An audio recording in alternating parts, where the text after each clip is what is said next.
Metropolis की हलचल भरी रातों में सुपरमैन अक्सर आसमान में उड़ता दिख जाता था, लेकिन एक रहस्य ऐसा था जिसे दुनिया ने कभी नहीं जाना। उसकी शक्ति का असली स्रोत सिर्फ सूर्य नहीं था। कहानी शुरू होती है एक शांत शाम से, जब क्लार्क केंट को अचानक एक अजीब सी नीली रोशनी पहाड़ों की दिशा से दिखाई दी। यह रोशनी साधारण नहीं थी, उसमें ऐसी कंपन थी जो उसकी क्रिप्टोनियन इंद्रियों को बेचैन कर रही थी। क्लार्क तुरंत सुपरमैन बनकर उस रोशनी की ओर उड़ा। जैसे ही वह एक बर्फ से ढके पहाड़ की चोटी पर पहुंचा, उसने देखा कि वहां एक प्राचीन क्रिप्टोनियन पत्थर रखा था।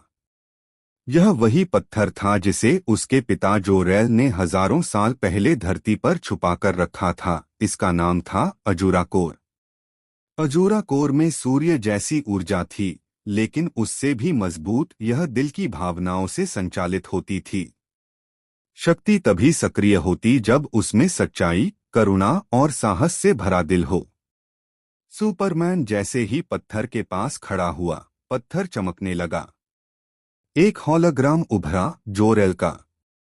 कलैल आवाज बोली, तुम्हारी सबसे बड़ी ताकत तुम्हारे मांसपेशियों में नहीं, बल्कि तुम्हारे हृदय में है। यह पत्थर तभी काम करेगा जब तुम अपने लिए नहीं, बल्कि पूरी मानवता के लिए खड़े हो। तभी अचानक जमीन हिलने लगी। एक विशाल राक्षस, जो अजूरा कोर की ऊर्जा निगलना चाहता था, चट्टानों को तोड़ता हुआ बाहर आया। लड़ाई भयंकर थी, लेकिन इस बार सुपरमैन ने सिर्फ ताकत नहीं, अपने दिल की शक्ति का इस्तेमाल किया। जैसे ही उसने मानवता को बचाने का संकल्प लिया, अजूरा कोर से नीली ऊर्जा की लहर उसके शरीर में समा गई। एक ही प्रहार में राक्षस ढह गया। उस दिन के बाद सुपरमैन और भी शक्तिशाली हो गया, लेकिन उसने उस शक्ति को कभी किसी को नहीं बताया, क्योंकि वह जानता था सबसे बड़ी ताकत वही है जो दिल से आती है, दिखावे से नहीं।